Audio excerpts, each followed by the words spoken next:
Video کی اہم discussion چلتی رہے گی، لیکن ویڈیو کو لائک اور شیئر کریں اور افغان اردو چینل کو سبسکرائب کر دیں اور بیل آئیکن پر ضرور کلک کریں۔ بسم اللہ الرحمن الرحیم۔ السلام علیکم۔ اس وقت صورتحال یہ ہے کہ مسلمانوں کے لیے مشکل وقت شروع ہونے والا ہے۔ مرحوم ڈاکٹر اسرار احمد جس بات کی پیشن گوئی ہمیشہ کیے کرتے تھے، ان میں سے ایک تو پیشن گوئی طالبان کی فتح وہ پوری ہو گئی اور آگے اس نے اسلام نے پھیلنا ہے، لیکن اس کے ساتھ جنگیں ہیں۔ اب صورتحال یہ ہے کہ اس وقت اسرائیل کے ٹاپ کے اخبار جو پوری دنیا کے اندر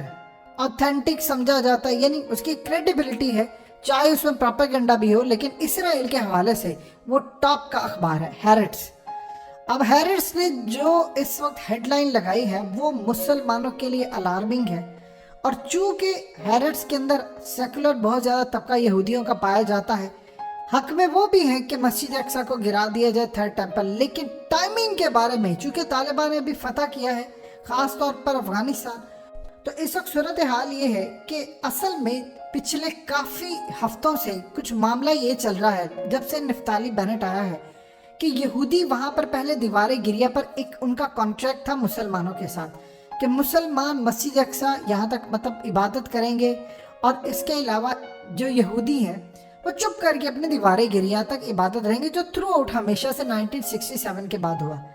اب صورتحال یہ ہے کہ پہلی مرتبہ ایسا ہو رہا ہے کہ یہودی مسجد اقصی کے احاطے میں آ کر انہوں نے عبادت کرنا شروع کر دی ہے، چونکہ وہ کہتے ہیں کہ یہ مسجد اقصی ہمارے سیکنڈ ٹیمپل کے اوپر بنی ہے، لہٰذا ہمارا پورے کا پورا رائٹ ہے کہ ہم اس کو گرا کر یہاں پر تھرڈ ٹیمپل بنائیں، اور پھر اس کے بعد ہمارا مسیح آئے گا اور دنیا کے اندر ہماری بادشاہت لوٹے گی۔ اب صورتحال اس وقت پیدا ہوئی ہے کہ اسرائیل کے اخبار ہیرٹس نے خبر لگائی ہے، ساتھ جس شخص سے لکھوایا ہے اس سے وارننگ دلوائی ہے، رائٹر سے، اور کہا ہے کہ اسرائیل مسٹ سٹاپ بریچنگ دا سٹیٹس کو آن دا ٹیمپل ماؤنٹ۔ یہ وہ دھمکی ہے جو اصل میں رشیا دے کر گیا تھا۔ اس نے کہا تھا کہ کسی صورت سٹیٹس کو نہیں بدلنا چاہیے، یعنی جو ڈیل ہوئی ہے وہی چلتی ہے، یعنی مسجد اقصی مسلمانوں کی ہے، مسلمانوں کی رہے، یہاں پر یہودی نہیں آ سکتے اور مسلمان یہودیوں کی جگہ پر نہیں جائیں گے۔ یہ 1967 کے بعد تھا۔ اب یاد کیجئے حالیہ جو حماس کی لڑائی ہوئی تھی اس میں رشیا نے وارننگ جاری کی تھی اسرائیل کو کہ دیکھو اگر تم نے سٹیٹس کو بدلنے کی کوشش کی تو رشیا تم پر حملہ کرے گا، اور یہ حملہ شام سے ہوگا، اور آگے کہا تھا کہ اگر تم نے یہ جنگ شام کی سرحد تک لانے کی کوشش کی، ہماری چونکہ وہاں پر ملٹری بیسز ہے تو ہم تمہیں چھوڑیں گے نہیں۔ اب ہیرٹس نے کہا ہے کہ اسرائیل آگ سے کھیل رہا ہے، یہ جو اس کی نئی حکومت آئی ہے یہ آگ سے کھیل رہی ہے، کیونکہ اب یہ آ چکے ہیں مسجد اقصی کے احاطے میں اور آہستہ آہستہ یہ بریچ کرتے جا رہے ہیں، پولیس ان کے ساتھ ہے، ادارے ساتھ ہے، وہ خود وارننگ جاری کرے، یعنی وہ یہودی اگر وارننگ جاری کرے ہیں کہ یہ کام نہ کرنا، اس سے مڈل ایسٹ پورے میں طوفان اٹھ جائے گا۔ ابھی حال ہی کے اندر طالبان نے فتح حاصل کیا اور اس کے بعد پوری دنیا کے اندر اسلامک ورلڈ میں ایک پیغام چلا گیا، جشن منایا گیا، اور پیغام یہ گیا ہے کہ اگر آپ کی خاص طور پر تھوڑے لیول پر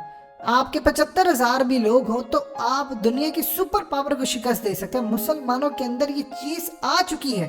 کہ اگر نبی پاک صلی اللہ علیہ وسلم بدر کی لڑائی کے اندر اپنے سے 3 گنا فوج کو